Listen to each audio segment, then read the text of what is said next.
जय श्री राम आप सभी को। यदि आपके घर में कौवे का आगमन हो तो ये किस तरह के संकेत देता है। दरअसल कौवे का आना और किसी निर्धारित समय पर बोलना आपके जीवन में मिले जुले प्रभाव लेकर आता है।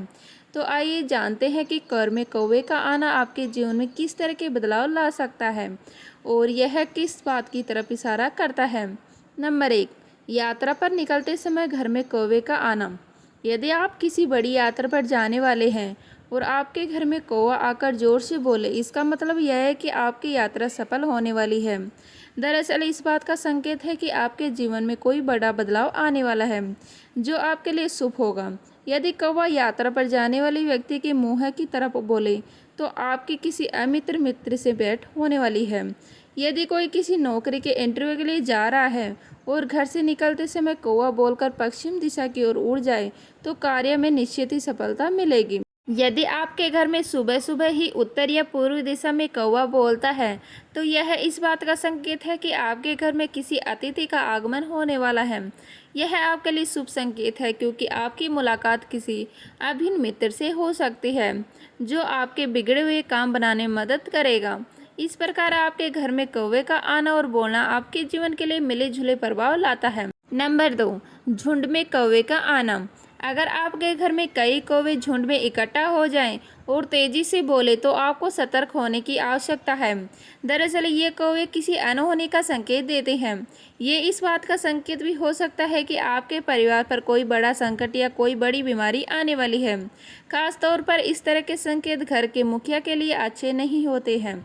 नंबर 3, दक्षिण दिशा में कौवे का बोलना। यदि आपके घर में कौवा दक्षिण दिशा की ओर बैठकर बोलता है तो यह एक अशुभ संकेत होता है। ये इस बात का संकेत है कि आपके पितर आपसे नाराज हैं और आपके घर में पितृदोष है। ऐसा कोई भी संकेत मिलने पर आपको घर में पितृदोष दूर करने के उपाय करने चाहिए। नंबर 4, कौवे का शरीर पर बैठना। अगर कभी अनायास ही आपके शरीर पर कौवा आकर बैठ जाए तो यह एक बड़ा अपशगुन हो सकता है। यह इस बात का संकेत देता है कि आपको मानसिक तनाव मिलने वाले हैं, आपके कैरियर में असफलता मिल सकती है और कोई बड़ी बीमारी आ सकती है। नंबर 5, रोटी खाता हुआ कौवा। अगर आप अपने घर में कौवे के लिए रोटी या कोई भी खाने की सामग्री रखते हैं और वो खा लेता है तो समझ लीजिए कि आपकी कई मनोकामनाएं पूरी होने वाली हैं। आपको धन लाभ हो सकता है और किसी बड़े काम में सफलता मिलने के योग भी बन सकते हैं। दरअसल कौवे का रोटी खाना इस बात का संकेत है कि आपके पूर्वज आपसे प्रसन्न हैं और घर में सभी दोष दूर होने वाले हैं। नंबर 6, कौवे का अंडा। अगर आपके घर में कभी कौवे का अंडा मिले तो यह आपके लिए एक अत्यंत शुभ संकेत है। दरअसल कौवे का अंडा इस बात को दिखाता है कि आपके घर में कोई बड़ी खुशखबरी आने वाली है। अगर आप संतान प्राप्ति की इच्छा रखते हैं और ऐसा कोई भी संकेत आपको मिलता है तो समझ लीजिए कि बहुत जल्द ही आपके घर में किलकारियाँ गूंजने वाली है। नंबर 7, कौवे का पानी पीना। अगर आपके घर की छत में या बालकनी में पानी रखते हैं और कौवा आकर यह पानी पी ले तो समझ लीजिए कि आप बहुत जल्द ही मालामाल होने वाले हैं। वैसे गर्मियों के मौसम में आपको पक्षियों के लिए छत या खुले हिस्से पे पानी जरूर रखना चाहिए। ऐसा करना बहुत ही पुण्य का काम होता है। नंबर 8, उदास अवस्था में कौवा। यदि घर में कौवा आकर बैठे और उदास दिखे तो यह आपके घर के लिए ठीक नहीं है। यह इस बात का संकेत देता है कि आपके घर में कोई बड़ी घटना होने वाली है जो आपके जीवन में नकारात्मक बदलाव ला सकती है। इसके अलावा घर में बीमार कौवा आकर बैठे तो ये बीमारी का संकेत है। नंबर 9, जोड़े में कौवे का आना। अगर घर में जोड़े में कौवा आकर बैठे और बोले तो समझ लीजिए कि आपके घर में या किसी करीबी के घर में जल्द ही शहनाइयाँ बजने वाली हैं। यह इस बात को दिखाता है कि जल्द ही कोई शादी होने वाली है। यदि शादी न भी हो तब भी यह पति पत्नी के लिए शुभ संकेत है।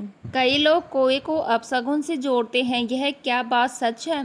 ज्योतिषियों के अनुसार यह सच है। कौवे को उसकी आवाज़ के कारण अशुभ माना जाता है। शास्त्रों में कौवे को यमदूत भी कहा गया है। मान्यताओं के अनुसार कौवा यमराज के पास जाता है और उन्हें धरती के लोक के बारे में बताता है। लेकिन धार्मिक ग्रंथों के अनुसार कौवे को इंसानों का संदेशवाहन कहा जाता है। कहा जाता है कि कौवा इंसानों को किसी भी शुभ या अशुभ घटना की सबसे पहले सूचना देता है। तो क्या कौवा मृत्यु का संकेत भी देता है? आइए जानते हैं। कौवे की क्षमता। कौवा आने वाली घटना को पहले ही भांप लेता है। हमारे पूर्वज कौवे के जरिए हमसे संपर्क करते हैं और आने वाली घटनाओं के बारे में बताते हैं। तो उम्मीद करती हूँ यह जानकारी आपको बहुत ही अच्छी लगी होगी। अच्छी लगी हो तो लाइक करें, शेयर करें, नए हैं तो प्लीज़ सब्सक्राइब कर लीजिएगा। मिलते हैं इसी तरह की नई वीडियो के साथ, तब तक के लिए जय हिंद, जय भारत।